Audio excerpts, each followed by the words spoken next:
যখন আপনি আমি কোনো গুনার কাজ করি তখন দেখবেন মনটা, এই বুকটা একটা হার্টবিট বেড়ে যায়, তুপ তুপ তুপ তুপ তুপ তুপ তুপ তুপ তুপ তুপ, হয় কি হয় না? যখন আপনি কোনো অন্যায় কাজ করবেন গোপনে, নিজের একটু হার্টটা দেখবেন এটার স্পিড একটু বেড়ে যায়। তার মানে আপনার হার্টই আপনাকে জানাচ্ছে বান্দা করিস না, আল্লাহ নারাজ হবে, করিস না, আল্লাহ নারাজ হবে, করিস না। আমরা এটা বুঝতে পারি নাই, আমরা মনে করেছি এমনি হার্টবিট বেড়ে যায়, এমনি হার্টবিট বাড়ে নাই। ওই হার্টের মাধ্যমে আল্লাহ আপনাকে মেসেজ দিয়েছিল, আপনি আমি সেই মেসেজটা বুঝতে পারি নাই। কিন্তু তারপরে যখন গুনাহটা করি মনে মনে একটা জিনিস আমরা চাই, কেউ যেন না দেখে, কেউ যেন না জানে, কেউ যেন না দেখে, কেউ যেন না জানে। আপনি করছেন আল্লাহর অবাধ্যর কাজ, আল্লাহকে নারাজি করার কাজ, আল্লাহ জমিনে দাঁড়িয়ে। কিন্তু আবার যখন আপনি বলছেন কেউ যেন না দেখে, তখন আল্লাহ পাক আপনার ইজ্জত বাঁচানোর জন্য চতুর্দিকে পর্দা করে দেয়, দেখার মানুষ আর দেখতে পায় না। বলেন ফেরেশতা বলে আল্লাহ তোমার হুকুম অমান্য করছে, তোমার জমিনে দাঁড়িয়ে তুমি তাকে প্রোটেক্ট দিচ্ছ। রব্বে করিম বলে বান্দা তো আমার, বান্দা তো আমার, ভালো করুক আর মন্দ করুক বান্দাটা তো আমার। বান্দা যখন কোনো গুনার কাজ করে আল্লাহ পাক রব্বুল আলামিন তখন তাকিয়ে থাকে, বান্দা আয় ফেরত আয়, রিটার্ন কর, রিটার্ন কর, এখনো সময় আছে, রিটার্ন কর। বান্দা যখন করে ফেলে তখন আল্লাহ পাক বলে যে এবার রিটার্ন করে তওবা কর, এবার রিটার্ন করে তওবা কর। করে ফেলেছো তো করে ফেলেছো গুনাহ, কিন্তু তুমি যদি মন থেকে একবার তওবা করে বলো যে মাওলা ভুল করেছি, মাফ করে দাও, আমি আল্লাহ ইয়াগফিরুজ যুনুবা জামিয়া। সুবহানাল্লাহ। আমরা আসলে রব চিনতে পারি নাই। ওই রব, ওই মায়ার রব, ওই মমতার রব, ওই ভালোবাসার রবকে চেনানোর জন্যই নবী রাহমাতুল লিল আলামিন দুনিয়াতে তাশরীফ এনেছিলেন। সুবহানাল্লাহ।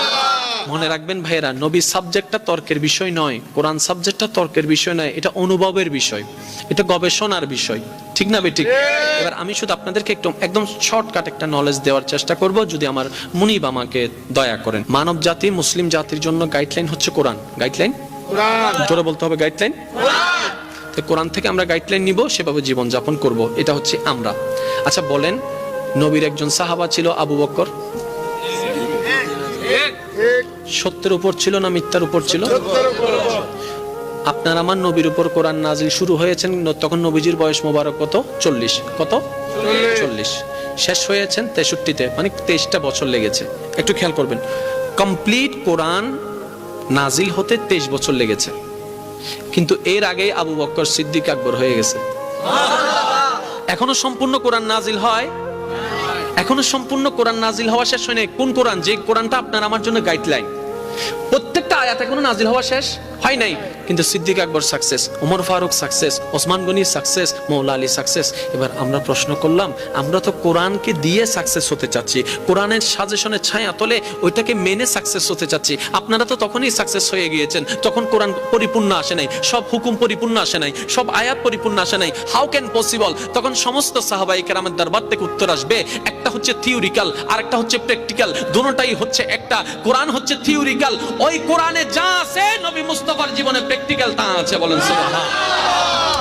আমরা কোরআনটাকে যখন ফলো করতে পারি না, কারণ আমাদের হায়াতে তখন পরিপূর্ণতা আসে নাই, তখন আমরা কি করেছি? প্র্যাকটিক্যাল কোরআনকে ফলো করেছি। নবী মুস্তাফার উঠাকে, নবী মুস্তাফার বসাকে, নবী মুস্তাফার হাসাকে, নবী মুস্তাফার ব্যবসাকে, নবী মুস্তাফার আত্মীয়তা সম্পর্ককে, নবী মুস্তাফার চলাকে, নবী মুস্তাফার সমস্ত কিছুকে আমরা ফলো করতে শুরু করলাম। এদিকে আল্লাহর প্রিয় হয়ে যেতে লাগলাম।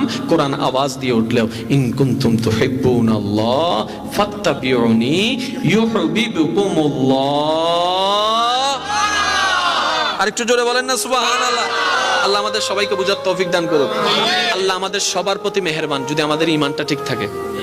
একটা এই পয়েন্টটা একটু বোঝার চেষ্টা করবেন। আল্লাহ আমাদের সকলের প্রতি স্পেশাল মেহেরবান, যদি আমাদের সকলের ঈমানটা কি থাকে। সবাই মিলে বলেন, ঈমানটা কি থাকে? এখন চলেন ঈমানটাকে একটু বোঝার চেষ্টা করি। আল্লাহ ঈমানের অংশ, একটা হচ্ছে ঈমান আর একটা হচ্ছে আমল। কয়টা ভাই? আচ্ছা আমি বলবো, সেটা আপনারা বলবেন, ঈমান নাকি আমল আপনারা বলবেন। আল্লাহ আল্লাহ আল্লাহ আল্লাহ, আল্লাহু আকবার। জোরে বলেন না, আর একটু জোরে। এই যে আপনি বললেন আল্লাহ আল্লাহ আল্লাহ, এটা আমল, ঠিক আছে? আরো সহজ করে দিই, স্রষ্টার নাম কি? আল্লাহ। আচ্ছা, এই যে আল্লাহ বললেন, এটা আমল। যেই ভিত্তিতে আল্লাহ বলেছেন, এটার নাম ঈমান। একদম শর্টকাট, একদম মনে রাখার জন্য। আবার বলছি, আবার উত্তর দেন। স্রষ্টাকে আল্লাহ, যে নিয়তে বলেছেন এটা বিশ্বাস, এটা ঈমান। আর যেটা বলেছেন আল্লাহ, এটা আমল। এবার বলেন, রিজিকের মালিককে আল্লাহ। ওই রিজিকের মালিক বিশ্বাস করাটা ঈমান, বলাটা আমল, বলাটা। তাহলে কয়টা জিনিস পেলাম? ঈমান হচ্ছে ভিতরের জিনিস। সুবহানাল্লাহ বলেন। আমি যখন জিজ্ঞেস করছি স্রষ্টাকে, শোনার সাথে সাথে জবান আপনার আগে বলেছে না মন আগে বলেছে? বলেন না, আরো জোরে বলেন না। আপনাকে আমি প্রশ্নটা করার পরে এই শুনলেন, শোনার পরে কি জবান আগে বলেছে না মন আগে বলেছে? মন না বললে তো আপনার মুখও আসছে।